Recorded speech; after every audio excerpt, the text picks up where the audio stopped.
भक्ति का एक बूंद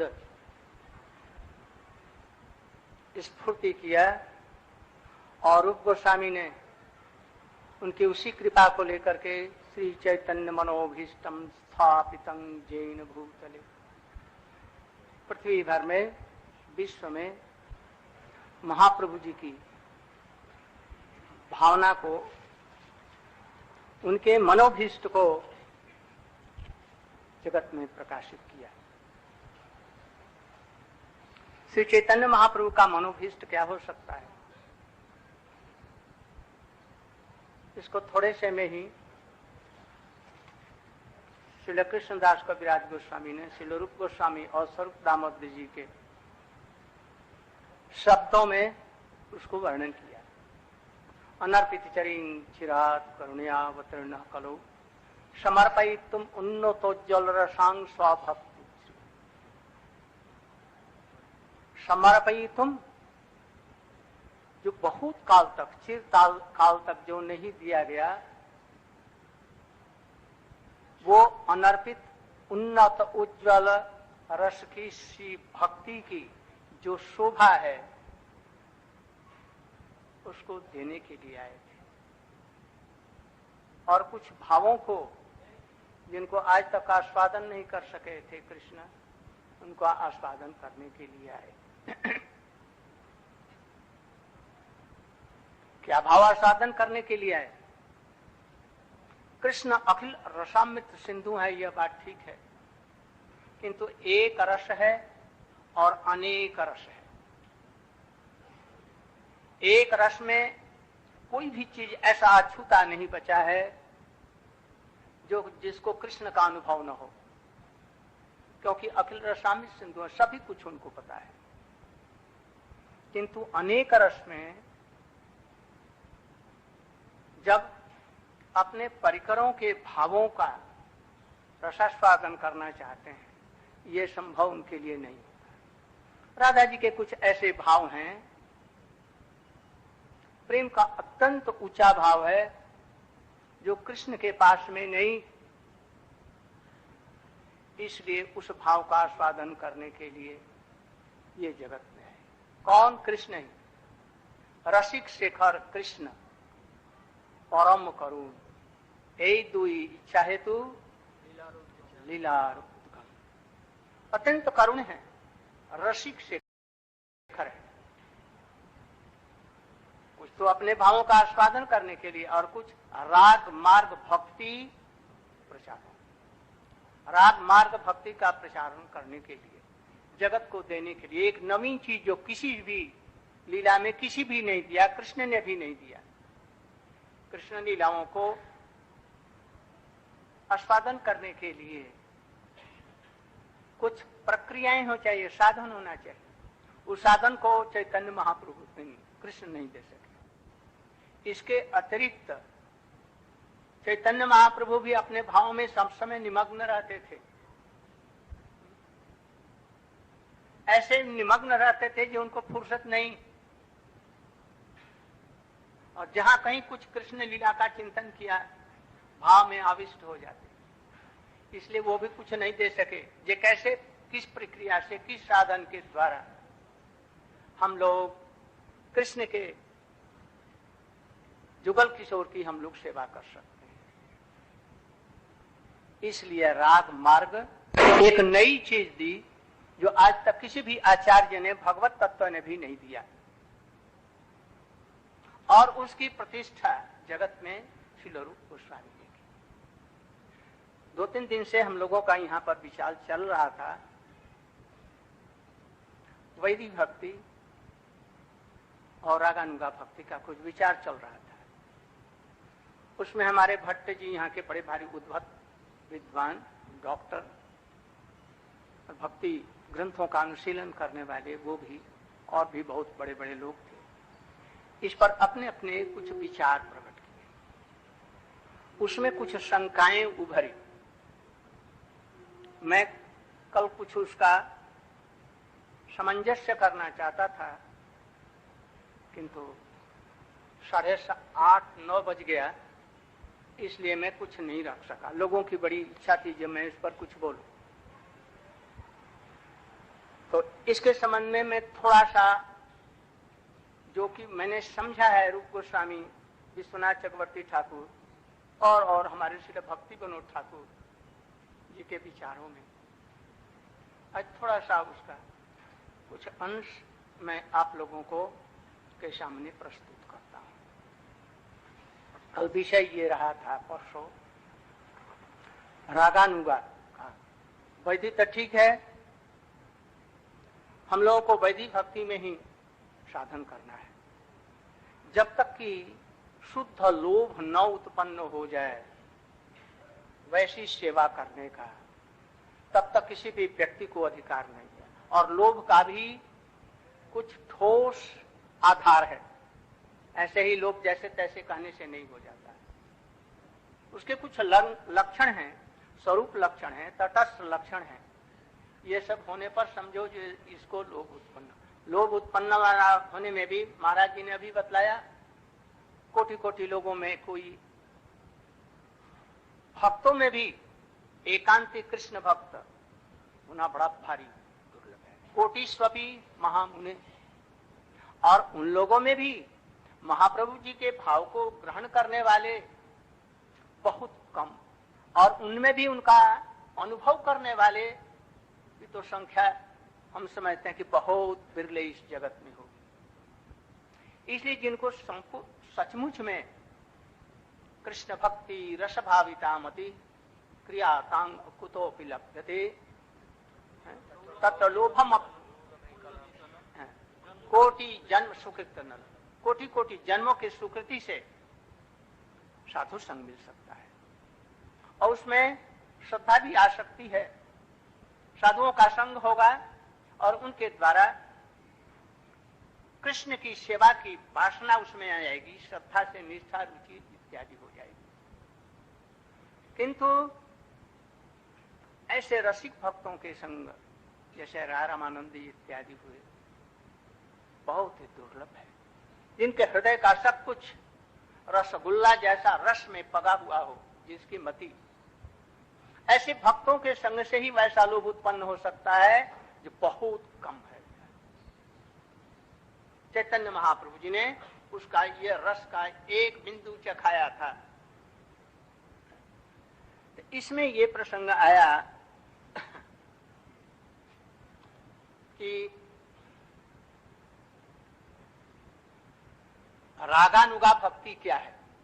वैदिक भक्ति तो हम लोग जानते हैं और उसका आचरण हम लोग कर रहे हैं। मैं रागानुगा भक्ति का कोई भक्त नहीं, किंतु हमने जो तटस्थ रूप से मैंने जो अनुशीलन किया उसके रूप में हम विशेष करके भक्ति विनोद ठाकुर के ग्रंथों से जैवत इत्यादि धर्मों से, उसमें एक है वैदिक भक्ति और दूसरा है रागानुगा। रागानुगा किसको कहते हैं? रागानुगा को समझने के पहले रागात्मिक भक्ति को समझना होगा। रागात्मिक भक्त जिसके आत्मा में राग हो। क्या राग?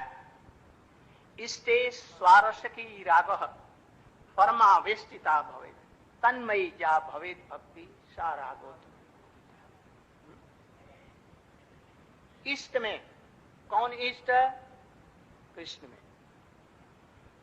स्वरस की राग स्वाभाविक नैरंतर्यमयी तल धारावत अविच्छिन्न गति से नित्य प्रवाहित होने वाली, जिसमें एक सेकंड का गैप नहीं हो, ऐसी राग हो।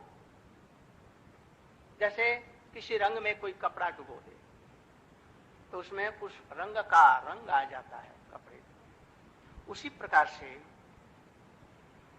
इष्ट में अनुराग हो। अनुराग का भी श्री रूप गोस्वामी ने परिभाषा दी है। और परमाविष्टता, जैसे चैतन्य महाप्रभु के जीवन में देखिए, रूप गोस्वामी के जीवन में देखिए, और हमारे गोस्वामी लोगों के अंदर में देखिए कैसा। राधा कुंड तटे कलिंद तनया तीरे च बंसी बटे प्रेमोन्माद वसात शेष दशया ग्रस्तौ प्रमत्तौ सदा गायन्तौ च हरे गुण गणम भावा विभूतौ। हे राधे ब्रज देवी के चलते हे नंद सुनो कुतब तरे कालिंदी बन्ने घोषण तावित सर्वतो खेदई महापी बलौ बंदे। ये सब राग हैं। तन्मयी जा भवित भक्त, ऐसे तन्मयी जो भाव उसको ग्रहण करने के लिए, उसे पाने के लिए तीव्र लालसा जगी है, घर बार तो अपने छूट जाएगा। काम क्रोध लोभ मद मोह सब कहां गया? यदि ऐसी थोड़ी सी भी प्रवृत्ति का आभास भी यदि हो गया तो क्या होगा? ये सब चीजें अनर्थ अनर्थ कहां दूर होकर चली जाएंगी। तो उनके अनुगत्य में जिनके राग है, उनके अनुगत्य में यदि हो तो रागानुगा। इसको और थोड़ा सा विशेष रूप में समझिए। रागानुगा भक्ति को समझने के लिए जो बतलाया, रागात्मिक भक्ति जो ब्रजवासियों में है, ब्रजवासी केवल नहीं, वहां के हिरणों में है। हिरणों में नहीं, गैयों में, बछड़ों में, पहाड़ों में, नदियों में, रग रग में, ब्रज की भूमि के रण कण कण में यह अनुराग है स्वाभाविक। हिरण को देखिए, धन्यास्मतो मूढ़ मतयोप हरण्य, ये था नदी के संबंध में कैसा बतलाया? नद्दस्तदा उपधार्य मुकुंद। ये भ्रमर नहीं है, इनके प्रेम का अनुराग है जो भ्रमर के रूप में घूम रहा है। तो ये सब वहां के पशु पक्षी कीट पतंगों में भी स्वाभाविक रूप से वे सभी क्या हैं?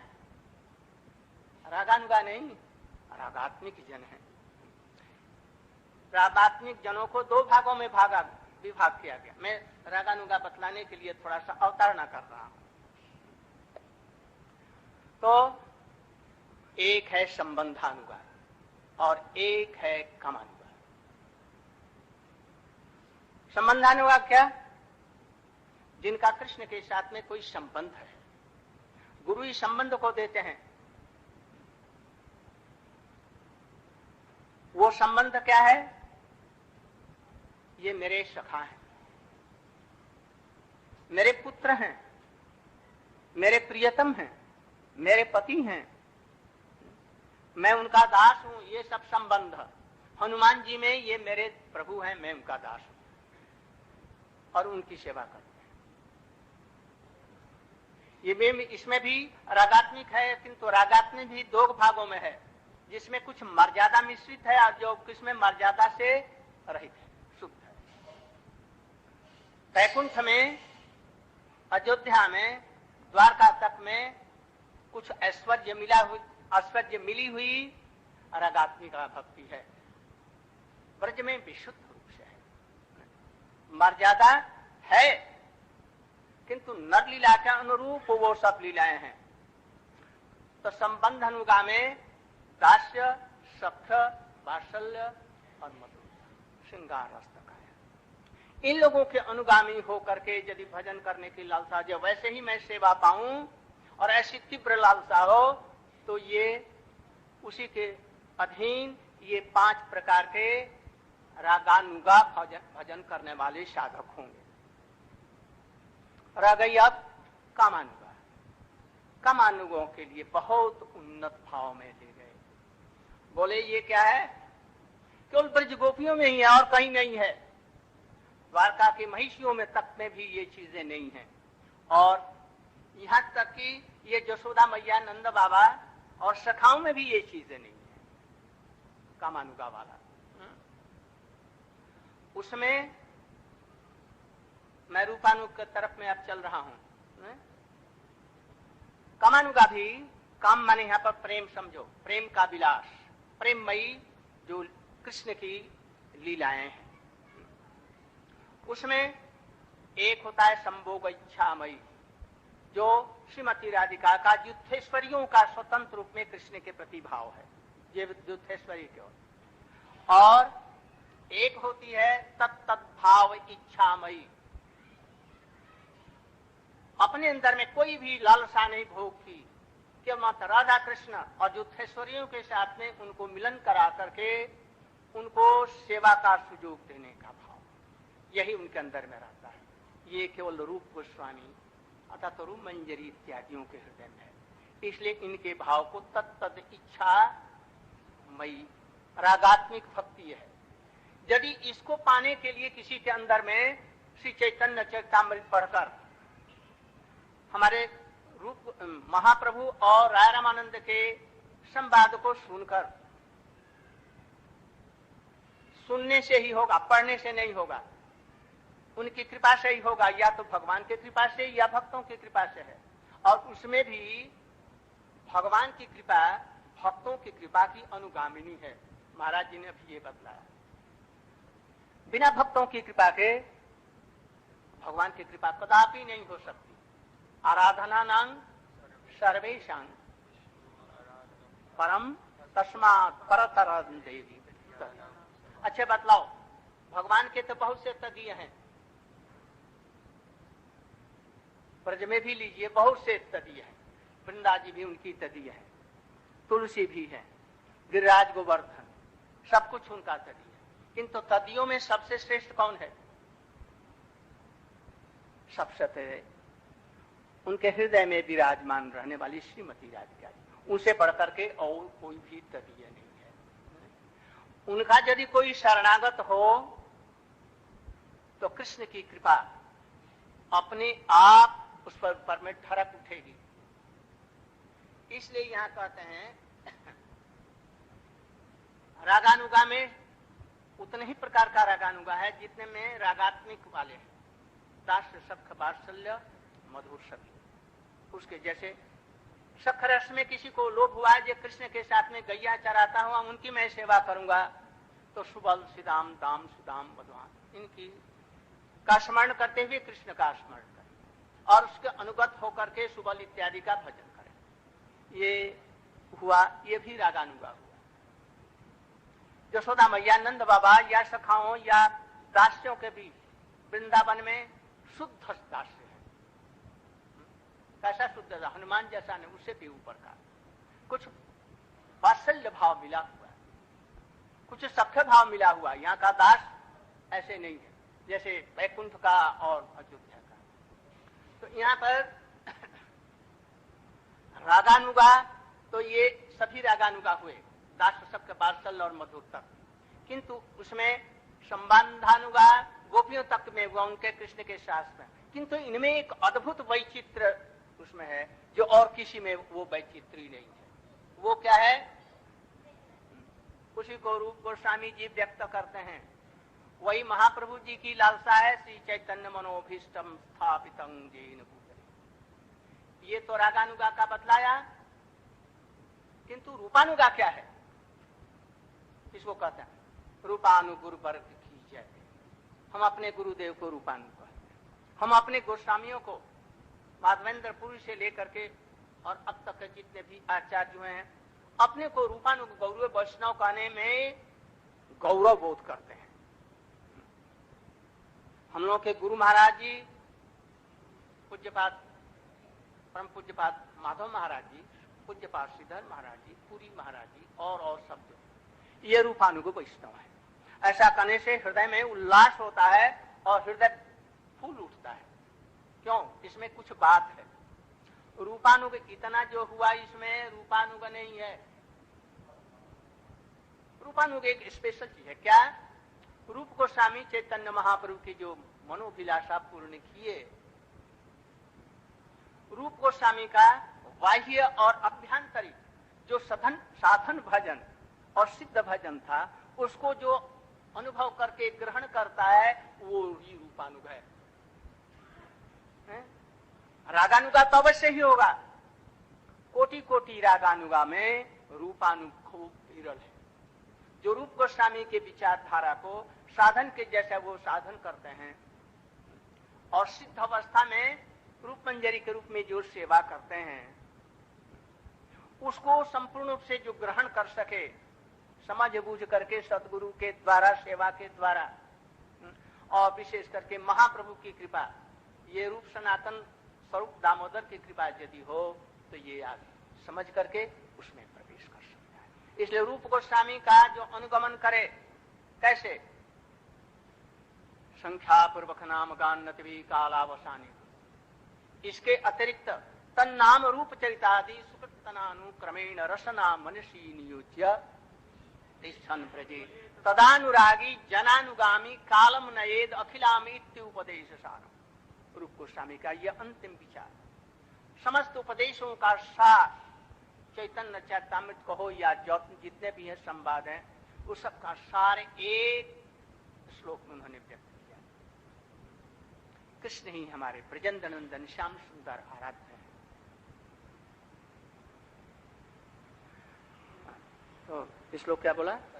तन्नाम रूप चरिता, मन के द्वारा उन लीलाओं का स्मरण करते हुए और जीवा के द्वारा उन नामों का गायन करते हुए, कीर्तन करते हुए रसिक तत्वज्ञ अनुभूति परायण और संसार से विरक्त महात्माओं के अनुगत्य में इस ब्रज में रहते हुए यदि उन्हीं के अनुसार में भजन करे, रूप गोस्वामी जैसा, ऊपर का भाव कैसा है?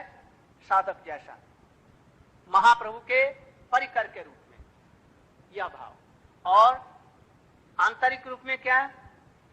जिस रूप में सिद्ध स्वरूप में उनकी सेवा करते हैं राधा कृष्ण जुगल की, ये ऐसे भावों को ग्रहण करने के लिए जो उस पथ पर अनुगमन करता है रागानुगाम मार्ग पर, उसको रूपानुग कहते हैं, जो रूप गोस्वामी का विचार है। और नहीं, यदि कोई ले रहा हो सखाओं का भाव, कोई जसोदा मैया का, ये कम नहीं है। महाप्रभु ने कहा जी ये सर्वसार, तो भी कुछ आगे कहिए, कम तो नहीं। किंतु रूप गोस्वामी का खास विचार क्या है, इस पर हम विचार करें। उनका शुद्ध स्वरूप क्या है? महाप्रभु के परिकर के रूप में महाप्रभु के मनोभिष्ट पूर्ण करने वाले, और कृष्ण लीला में वो मंजरी स्वरूप है। इनके भावों को जो लेकर के भजन करता है उसको रूपानुग कहते हैं। इसलिए सब ये जितने बतलाया ये इसमें से कोई नहीं है। दूसरी बात एक और कि रूप गोस्वामी जी कृष्ण के नित्य लीला में है कि नहीं। कुछ लोग कह देते हैं कि रागानुगा वहां पर, रूपानुगा भी वहां है। जहां तक प्रकट धाम का विचार है वहां तो जरूर हो सकता है प्रकट ब्रज में, किंतु अपराकृत ब्रज में रूपानुग होने की कोई गुंजाइश नहीं, क्योंकि रूप गोस्वामी वहां नहीं है। वो महाप्रभु के प्रकोष्ठ में, गोलोक वृंदावन के एक विशेष प्रकोष्ठ में वहां नित्य हैं। कृष्ण के लीला में रूप मंजरी के ही रूप में है, और वहां पर साधन नाम का कोई चीज नहीं है। ये रागानुगा कहो, कामानुगा कहो, रूपानुगा कहो, ये सब साधन है जिसके द्वारा हम उस चीज को प्राप्त कर सकते हैं गोलोक वृंदावन में। इसलिए जब वहां पर साधन ही नहीं है तो अनुगा का कोई तात्पर्य नहीं। हाँ, रूपानुग को दूसरे रूप में ले सकते हैं, वहां पर सखियों का अनुगमन जरूर है। ललिता जी का गण है, युद्धेश्वरिया है, गण है, गणों के अंदर में फिर रूप मंजरी, रति मंजरी इत्यादि हैं, इनके अनुगत्य हो सकते हैं। किंतु इस तरह का अनुग उस रूप में जो रूपानुग है कि रागानुगा, उस गोलोक वृंदावन में नहीं है। वहां पर केवल सिद्ध हैं और वहां पर सभी रागात्मिक हो जाते हैं। इसलिए रूप गोस्वामी रागानुगा नहीं, वो क्या है? रागात्मिक जन है। वहां पर जब हिरण मृग तक रागात्मिक है तो रूपानुका और अनुका तो कोई प्रश्न नहीं होता है। इसलिए इन चीजों को समझने के लिए सबसे पहले हम उपदेशामृत में चलें और वहीं से आरंभ करें। वाचो वेगा, मनसा क्रोध वेगा, जीवो दुरोपस्थ वेगा, एतान विगान जैसा विषय सर्माम अपिमाम पृथ्वी सस्या। रूप गोस्वामी ने किसी को शिष्य नहीं किया, महाप्रभु जी ने भी किसी को शिष्य नहीं किया। रूप गोस्वामी ने जीव गोस्वामी को अंगीकार किया, इसके अतिरिक्त और नहीं। किंतु सारा जगत उनका शिष्य है। रूपानु कहने में, रूप का शिष्य कहने में सभी लोग गौरव बोध करते हैं, पहले ही बताया। इसलिए हम लोग क्या भी बतला रहा था, तन नाम रूप चरितादि सुकृतनानु, सब समय उनके लीलाओं का चिंतन करेंगे।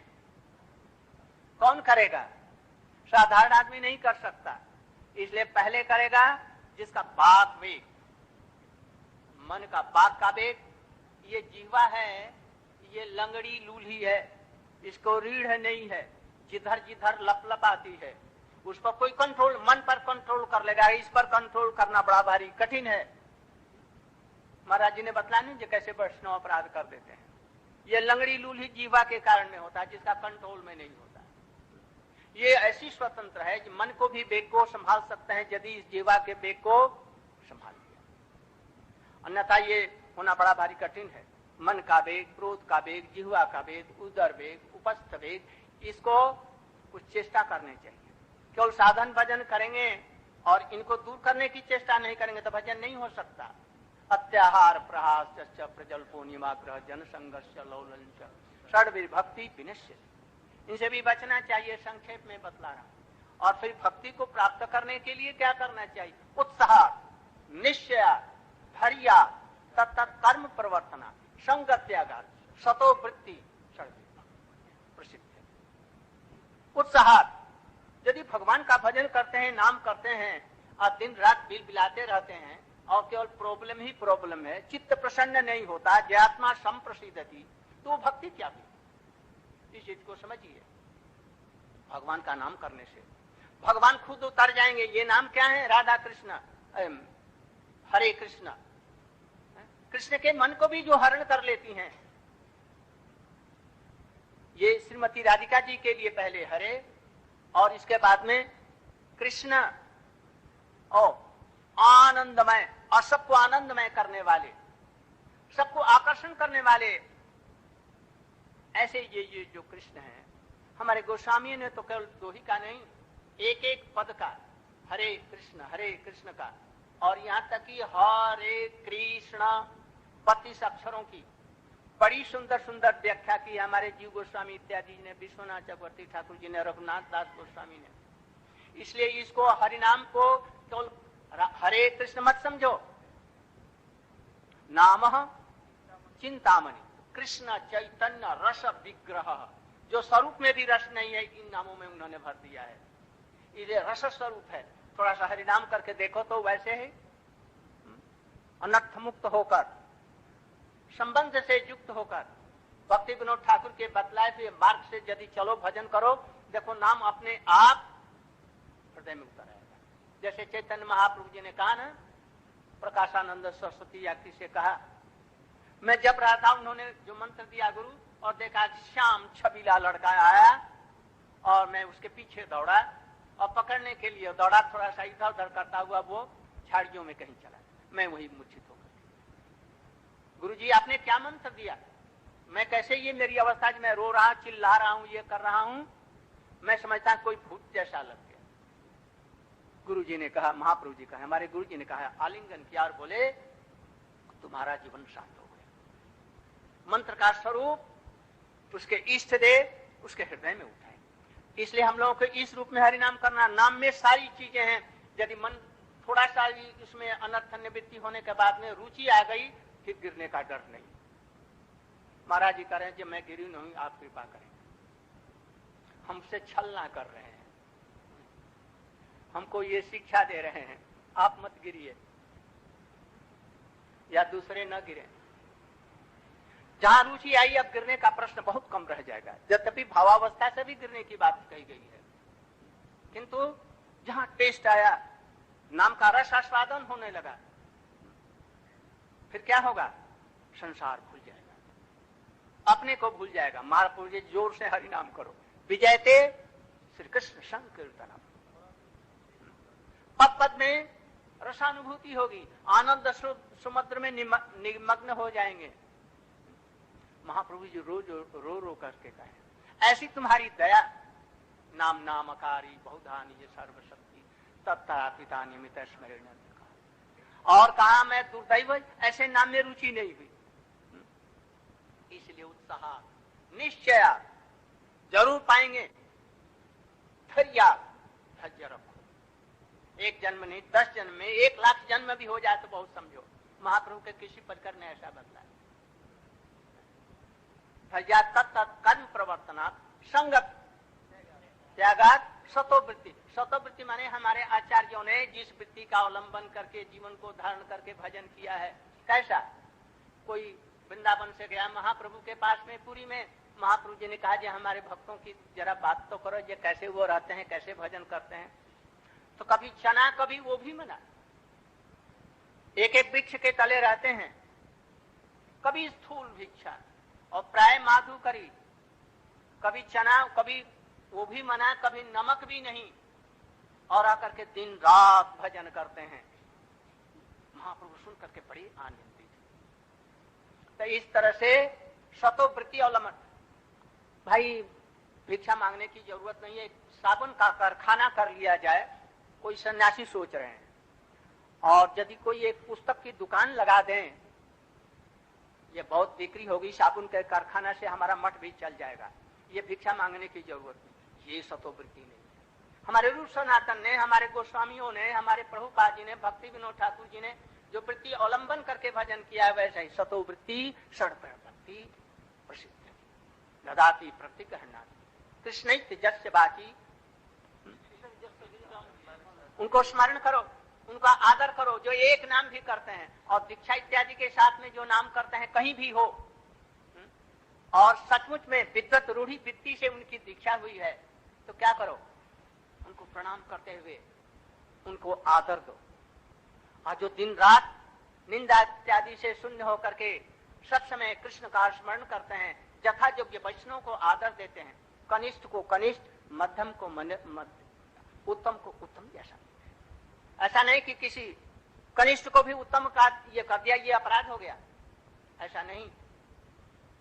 और अंत में यदि रुचि भी नहीं है वैष्णव का किसी प्रकार से कुत्सित रूप या क्रोध देख करके भी मत उनका निरादर मत करो। यदि हरिनाम में रुचि नहीं है तो क्या करो, पुनः पुनः करो, जब तक की रुचि नहीं आ जाए।